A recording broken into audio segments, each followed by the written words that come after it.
channel. If you're new here, welcome. If you're a returning subscriber, thank you so very much. Today's video is going to be kind of like a story time.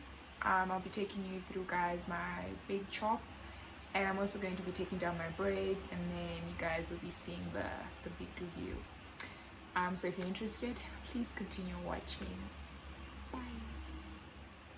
So I've had these braids for almost 8 weeks, and that is not good. So I'm expecting a lot of breakage because yeah, I did this to myself, and I don't know if you can see, it's very dry. I did do a co-wash yesterday, but yeah, I didn't really moisturize. I just put a bit of oil, but today I didn't do anything. So yeah. Okay, so I changed my mind. Initially I was going to use this to soften my hair as I do it, but then I realized that if I use this, I have to rinse it out. That's, I have to wash my hair, and in all honesty, I don't have time. So I will do this probably tomorrow when I do my wash day, but as for now, I'm just going to use ordinary baby oil to just like add a bit of, moisture to it.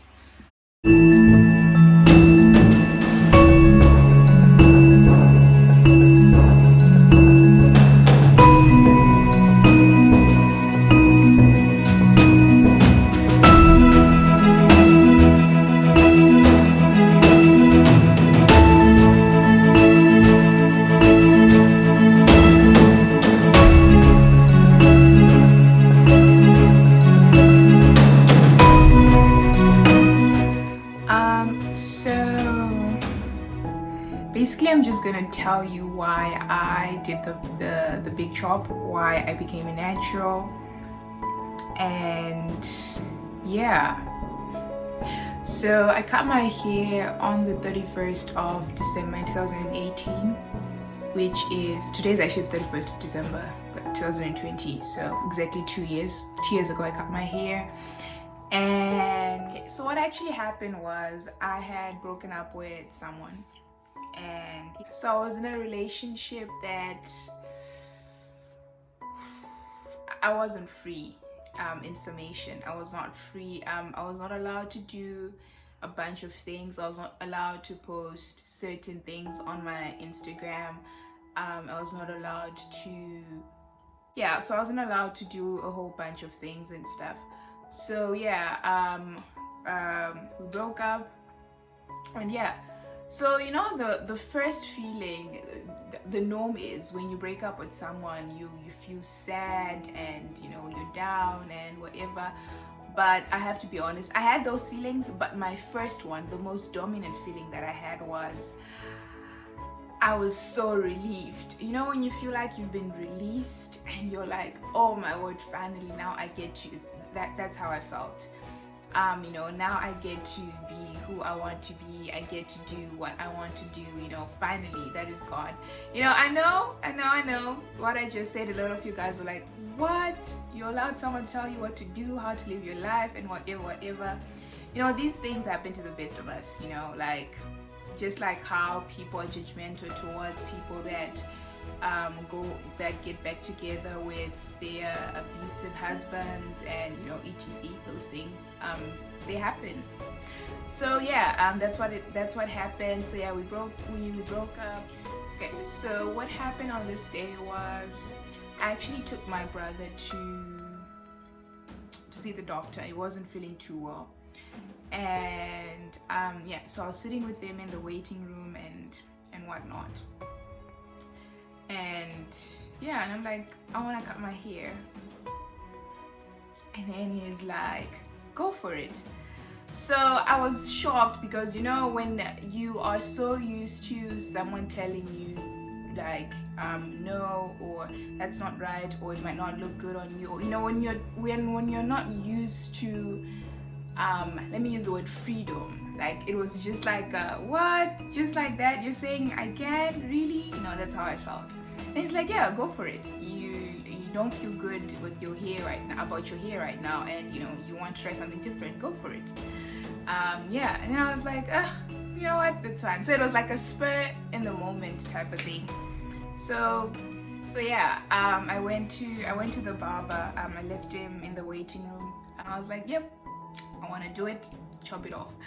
And I had no attachment to my hair whatsoever. I was so happy. You know, when you're happy and you're like, yes, finally I get to do this. That's how I was feeling. And then following that, you know, I was like, oh my word, this was so good. There's no one to tell me, you know, you can't post this, you can't go out looking like this, you can't do this. I was so very happy. And even when I got home, my mom was just like, oh, okay, you cut your hair, okay, you know. And that's what I guess I've been used to all my life. I'm not saying, you know, if I do something that is not okay, whatever, my parents don't discipline me and whatever, no. But then they've also raised me in the sense that I can also be my own person. I can also, you know, make my own decisions, and they are not as judgy, you know. Like, you know, you can wear short clothes if you want, like whatever you're comfortable in. That's just how I was raised. Only for you to be in a relationship with someone that gives you like a certain set of rules. I remember once saying this to this person. I think when we were about to break up, and they said something, and I legit said, "You're not my parent."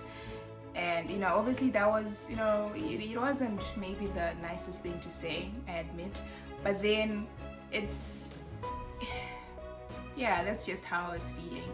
So yeah, that's actually what led me to thinking to cut my hair. It was more of a, I am free, you know, I can now do what I want. This is actually what my natural hair symbolizes. This is actually what my natural hair journey symbolizes to me. It's just like a, you know, break free moment for me, because it was hard. I won't lie, it's something that to date I'm still recovering from. You know, when someone tells you that you can't do this and you get a whole bunch of ultimatums, and you know, when you're in that situation, it's you make you know, when you make excuses for someone.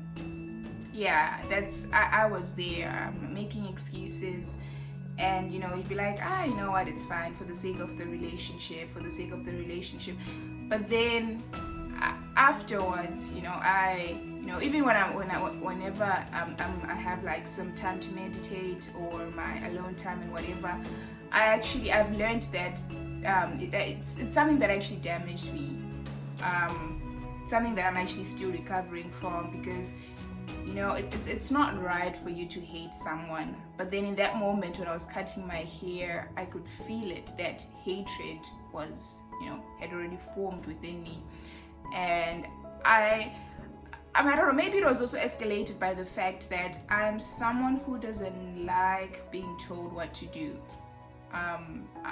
Yeah, I don't know if I should say it's a toxic trait or it's just a normal characteristic which I possess. I don't know, but that's one thing that I know for a fact. Like,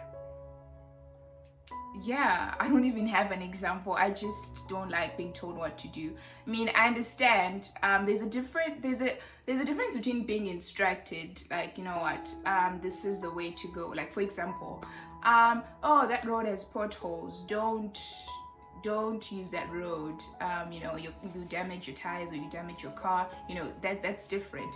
But someone just coming to me and saying, don't use that road, and then you're like, okay, why? And then they're just like, I think that's a tad too much.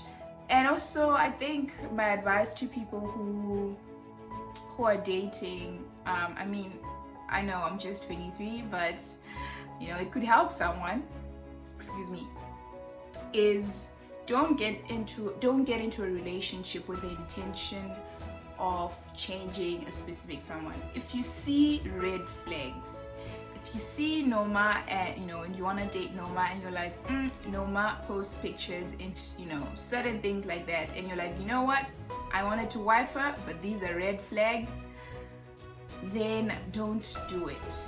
Don't do it. It'll end in tears. I'm speaking from experience. It will end in tears. You do not date someone with the intention of changing them. Don't do it. It is not your job, because I have read this, and I've also learned. I've never been married myself, but I've also I've been told by people who are married, and they say these red flags that you see, these traits that Noma has, Noma not wanting to be told what to do, for example. I guess that is my toxic trait. I don't know if it's a toxic trait, but it will only escalate. It will only multiply by 5, by 10. It will only get worse. So if you can't enjoy Noma and her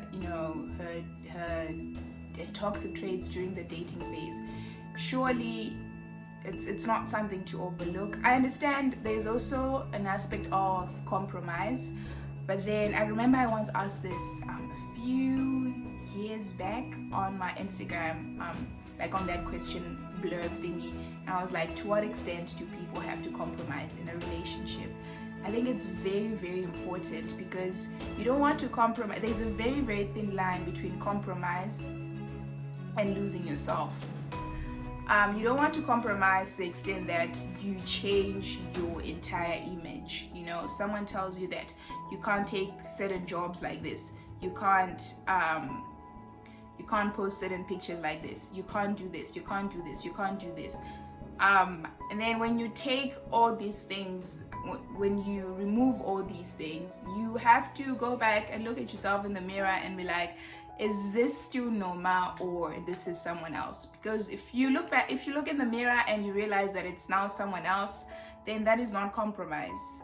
That is not compromise. I remember I was talking to a friend a few days ago, and we were discussing this compromise issue, and he was like, you know what, if my person drinks alcohol, for example, they like drinking, and my family and maybe no one in my family drinks, and maybe we're going for a family lunch together and she's going to meet my family.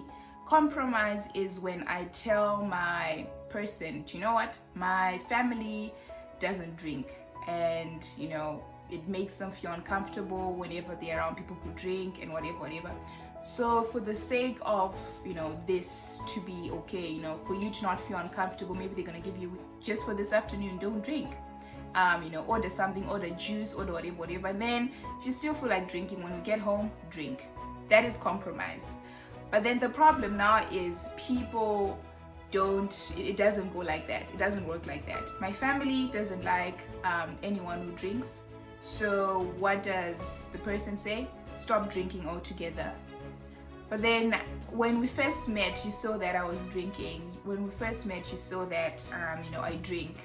So this whole thing of meeting someone and then seeing their traits and saying I can change them, it is very, very dangerous, because I wouldn't lie, I was at a point whereby I lost myself. Like, the things that used to make me happy and smile, because I wasn't allowed to do them, I got to a point where, and I feel like I'm also still there, I'm still recovering, I no longer enjoy doing them. And that is very, very bad. You realize that you kind of lost a part of you. And yeah, like, there's certain things that I really, really enjoyed doing that during that time I wasn't allowed to do. And now when I try to do them, I have to think twice and thrice. And in as much as if that person is to come back and they're like, you know what, you can now do them, it's not the same. The damage is already done. And I don't know, I feel like because I'm saying it out loud, it's very easy. And I know a lot of people right now, as they're watching, they're like, bruh, you should have just left. Like, who are they to tell you that? But then when you are in a relationship with someone and you formed like a bond, some of these things, when some of these things happen, you can't, like, you're like blinded. You can't really see that, okay, this is not right. So the only reason like enlightened me was being able to speak to people So in as much as when you know that someone is not treating you right, or whatever they're saying is not right, but then at the same time there's like a voice that's like, you know what, maybe you're the one who's overreacting, just brush it off, just do it. That was me. You know what, it's fine. You know what, maybe I'm overreacting. Sometimes I would even be like, no, you can't tell me to do this. And then I go, have a quiet moment with myself, and I'm like, you know what, it's fine. What do I have to lose? I lost myself. That is what I had to lose. I lost myself. And it's very sad to see that I haven't recovered fully, because whenever we're talking as a group of friends about anything along those lines, anything about being controlled, anything about not being allowed to do what you like doing by your husband, fiance, partner, boyfriend, like I see how I react. Like I get so emotional, my voice goes high, and when you're talking with emotion, that's me. So that's a clear sign that I haven't recovered until I get to a point whereby I can converse about this topic with a calm voice, in a calm manner, and I can even engage properly. I'll know that I've recovered from this. But let's try it, let's see how it goes, or whatever. But when your boyfriend, your husband, your girlfriend, your wife is not the most encouraging person in the world, it can do a number on you. It really can. And I must say, it did a number on me. Like, I'm not myself yet. Like, I'm now the one left picking up the pieces one by one. Like I said, I now have a phobia of doing the things that I liked doing before I met this person. And I am recovering. But I am very, very happy with the end product from that process that happened. I mean, I really, really love having natural hair, because I've always wanted hair that has natural volume. But then when you relax, sometimes the first few days it's a bit super fine, and then it gets puffy when it has growth and stuff. So yeah, I'm really, really enjoying this. Thank you guys for listening to my super, super, super long story about how I became a natural. For more videos, for more stories like these, maybe I should actually do a part 2 and go into detail about this. I don't know, we'll see. Kindly subscribe, kindly click on the notification bell, kindly comment, kindly share, and tell your friend, tell a friend, tell a friend to subscribe to my YouTube channel. See you next time. Bye.